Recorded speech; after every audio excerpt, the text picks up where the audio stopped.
পঞ্চায়েতে এলাকায়। তো আমাদের এলাকাতেও এক জায়গায় খেলা হচ্ছে। তো অনেকদিন আগের কথা বলছি, একজন চাচা গেছে খেলা দেখতে, মোটামুটি নামাজ পড়ে। যুবকরা গেছে, যুবকরাও নামাজ পড়ে। তো সেখানে আসরের সময় জানেন তো, আসরের নামাজ হয়েছে, আজান হয়েছে। তো সবাই বলল, চাচা আসরের আজান হয়ে গেছে, এখন হাফ টাইম হয়েছে, তো আমরা এক কাজ করি, নামাজটা পড়ে নিই। চাচা বললে তাহলে উজু কর। পুকুর ছিল, পুকুরে উজু করেছে। চাচা নামাজে দাঁড়িয়েছে, দক্ষিণ দিকে মুখ করে নামাজ পড়িয়ে দিয়েছে চাচা। সব যুবকরা না সালাম ফিরার পরে বলছে, চাচা এটা দক্ষিণ দিক। সে চাচা তখন ওকে ফতোয়া দিচ্ছে, বে আল্লাহ সব দিকেই আছে। কথাটা বুঝতে পারেননি? কি বলছে? আল্লাহ সব দিকেই আছে। তো এই কথাটা কাজ জানা না, কিন্তু আমরা সবাই জানি আল্লাহ সব জায়গায় আছেন। কিন্তু কারণ হচ্ছে আল্লাহ শর্ত রেখেছেন কিবলামুখী হওয়া। যারা বলে পশ্চিম দিকে, ভুল কথা। পশ্চিম দিক নয়, আমাদের পশ্চিম দিক। যারা কাবার উত্তরে আছে তারা দক্ষিণ দিকে মুখ করে নামাজ পড়বে, যারা কাবার পশ্চিমে আছে তারা পূব দিকে মুখ করে নামাজ পড়বে। আল্লাহ যেটা শর্ত রেখেছেন কিবলামুখী হওয়া নামাজ পড়তে গেলে। তো এ জানেই না যে আমাকে নামাজে কিবলামুখী হতে হবে। ই মনে করে যে সব দিকে আল্লাহ যখন আছে, যেদিকে হোক মুখ করে পড়লেই হবে। ওই জন্যে শর্ত হচ্ছে কিবলামুখী। নাম্বার 1, ইমানদার হওয়ার জন্য, ইমান আনার জন্য আল্লাহর উপরে প্রকৃত বিশ্বাস আনতে হবে। আপনাদেরকে বলে দিই, 5টা কথার উপরে আমল করলে সেই মানুষ কিন্তু হিদায়েতের উপরে আসবে। 5টা কথার উপরে বিশ্বাস এবং আমল। সবাই করব, জোরে বলুন ইনশাআল্লাহ। সময় আমার কম, কিন্তু ওভার অনেক বেশি, রান অনেক বেশি করতে হবে। আর আমি টাইম লস করা বক্তা নই, আমি সুর করে বক্তব্য আমি দিতে জানি। আজকে আমাদের সমাজ শেষ হয়েছে সুরে। কিসে শেষ হয়েছে? সুরে। হুজুর সুর করে বক্তব্য দিলে, সুরে জলসা শেষ। বুঝলি কি? বুঝি নাই হুজুর কিচ্ছু, দিয়ে সমাজ শেষ হয়ে গেল। আর বাপ দাদুর গল্প, পীরের গল্প, অমুকের ঘটনা, অমুকের ঘটনা, ওই জায়গায় পানি বেরোইছে, ওই জায়গায় এই হয়েছে, জলসা শেষ। কমের কি লাভ হবে এই আর আমাদের খেয়াল নাই। আমি কিন্তু টাইম লস করা বক্তা নয়, গল্প গুজবের বক্তা নয়। কোরআন খুলে 5টা কথার উপরে আমল করতে হবে। আপনারা বলুন, শুধু মুসলমানরা কোরআন পড়ে না, অমুসলিম ভাইরাও পড়ে? কথা বলে না? অমুসলিম ভাইরাও কোরআন পড়ে, খ্রিস্টানরা পড়ে, ইহুদিরা পড়ে, নাসারারা পড়ে, পৃথিবীর সব জাতিরা পড়ে। এই ভারতের হরেন নরেন গগের নয়, কে কে কোরআন পড়েছে শুনেলেন। ঈশ্বরচন্দ্র বিদ্যাসাগর কোরআন পড়েছেন, বঙ্কিমচন্দ্র কোরআন পড়েছেন, শরৎচন্দ্র চট্টোপাধ্যায় কোরআন পড়েছেন, কবিগুরু রবীন্দ্রনাথ ঠাকুর কোরআন পড়েছে। আল্লাহর কসম করে বলছি, তাদের কোরআন পড়া আর একজন মূর্খ মুসল্লির কোরআন পড়া আসমান আর জমিনের ফারাক আছে আল্লাহর কাছে। কেন? কোরআন খুলে আলিফ লাম মিম যালিকাল কিতাবু লা রাইবা ফীহি হুদাল লিল মুত্তাকিন আল্লাযীনা ইউমিনুনা বিল গায়বি ওয়া ইউকিমুনাস সালাহ ওয়া মিম্মা রাযাকনাহুম ইউনফিকুন।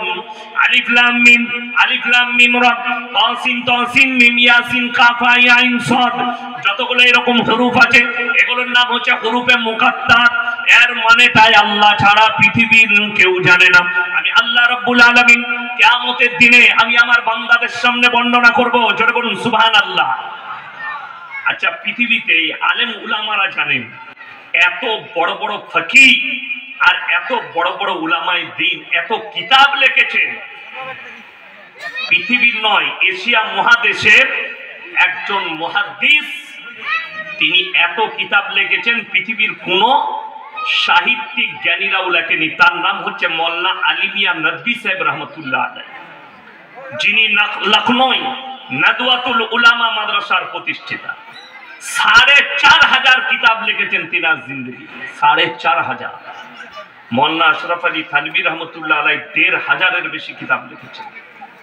এরকম বড় বড় লিখলেন। আপনাদের এলাকায় যদি কোনো বড় আলেম থাকেন, তিনিও কিতাব লিখেছেন।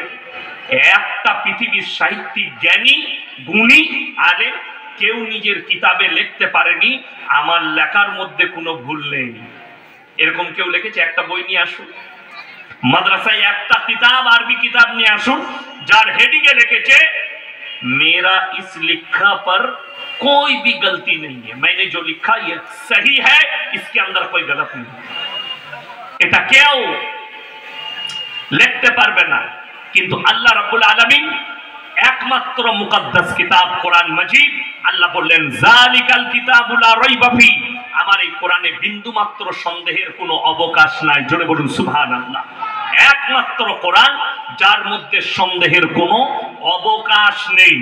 চলুন, এই আল্লাহ রাব্বুল আলামিন এই কোরআনে যখনই বললেন জালিকাল কিতাবুল লা রাইবা ফি, আমার এই কোরআনে বিন্দু মাত্র সন্দেহ নেই, হুদাল্লিল মুত্তাকিন, যারা মুত্তাকি হবে, যারা হিদায়াতের উপরে আসবে, তাদের জন্য আমার কোরআনে উপদেশে ভরা আছে। জোরে বলুন সুবহানাল্লাহ। উপদেশ তারা পাবে যারা ঈমান আনবে। এরকম বেঈমান কাফের যারা কোরআন পড়ছে তারা জানার জন্য, আর আমরা কোরআন পড়ি, আল্লাহ তুমি যা বলেছো সত্য বলেছো, যেটা বলেছো আমাদেরকে উপদেশ দিয়েছো, এই বিশ্বাস করে কোরআন পড়া আর না বিশ্বাস করে কোরআন পড়া, দুটোর মধ্যে পার্থক্য আছে। দেখবেন পৃথিবীর যারা নাস্তিক আছে তারাও কিন্তু কোরআন পড়েছে, পার্থক্য একটাই, তারা কোরআন মানে না, আল্লাহকে মানে না। আর আপনি কোরআন পড়ছেন আল্লাহকে বিশ্বাস করে, তো মুমিনের জন্য হাদিসে এসেছে এক একটা হরফে না বুঝে পড়লেও 10টা করে নেকি পাবে। জোরে বলুন সুবহানাল্লাহ। আপনি যখন কোরআন পড়বেন, চলুন, এক নম্বর আল্লাযীনা ইউমিনুনা বিল গায়ব, এক নম্বর না দেখে আল্লাহকে বিশ্বাসের নাম হচ্ছে ঈমান। এটা এক নম্বর, আল্লাহকে না দেখে বিশ্বাস আনতে হবে। সবাই আনবো? জোরে বলুন ইনশাআল্লাহ। আল্লাহকে কেউ দেখেছেন? দেখার ইচ্ছা আছে না নাই? এ হাত তুলে বলুন কার কার আছে। সবাই দেখবেন তো? জোরে বলুন ইনশাআল্লাহ। দেখুন আল্লাহকে দেখার ইচ্ছাটা কেমন হওয়া দরকার। একটা আল্লাহর ওলি, আলেম, উলামা, এদের কেমন ইচ্ছা থাকে শুনেলেন। কোরআনে আছে যাদের আলেমদের প্রতি, আলেম হাফেজদের প্রতি, ইমামদের প্রতি খারাপ ধারণা আছে, তারা শুনে যান কোরআনের ভাষা। এটা আল্লাহ তাআলা বললেন নবীকে, ইন্নামা ইয়াখশাল্লাহ মিন ইবাদিহিল উলামা, আমার নবী আর পয়গম্বরের পরে যারা আমাকে সবথেকে বেশি রীতিমতো ভয় করে তারা হচ্ছে উলামা সম্প্রদায়, আলেমরা, এরা আমাকে সবথেকে বেশি ভয় করে। চলুন, আপনি কেমন বিশ্বাস করবেন? একটা ছেলের বিয়ে ঠিক হলে সে কতটা খুশি হয়, আমার বিয়ে আছে। আমি যখন উত্তরপ্রদেশে যে বছরে শেষ বছর আমি কিরাত পড়ি, লখনৌ ইরফানিয়ায় কিরাতের কোর্স করি, তো আমার মা আমাকে ফোন করলো, বাবা তোমার বিয়ে ঠিক করেছি। আমি বললাম বিয়ে? এখন আমার পড়া শেষ হলো না, রমজান বাকি আছে। বললে না, ঠিক করেছি। তো বললে কোরবানির সময় এসো, তুমি দেখতে যাবে। আমার ফুপুর মেয়েকে, আমি জীবনে আত্মীয় বাড়ি যাইনি, কোন আত্মীয়র বাড়ি আমার পড়ার জীবনে যাইনি, আজও যাই না, প্রয়োজন না পড়লে হায়াত মত কিংবা ভালোতে যাই, মন্দতে যাই, বাকি আমার সময় নেই। তো আমি বললাম টাকা পাঠাও, আব্বাজি টাকা পাঠালো, আমি টিকিট করলাম। প্রত্যেক দিন টিকিটটা একবার বার করে দেখতাম আল্লাহ আজকে কত তারিখ হলো। কেন? ভেতরে তখন লাড্ডু ফুটছে, আমি কবে আমার অর্ধাঙ্গিনীকে দেখবো, আমার বিবিকে। একটা ছেলেকে যদি বলা হয় তোমার পরের জুম্মায় তোমার দিন ঠিক করেছি, তুমি দেখতে যাবে মেয়েকে, সেই ছেলের আর ঘুম হবে না। ঠিক বললাম না ভুল বললাম?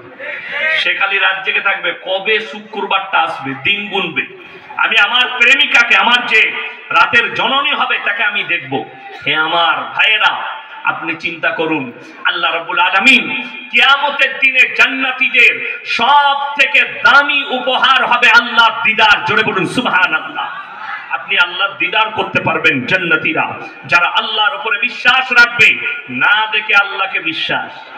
আমাদের দেশে অনেক গোবরখোর আর মুতখোর আছে, যারা বলছে अल्लाह कौन है।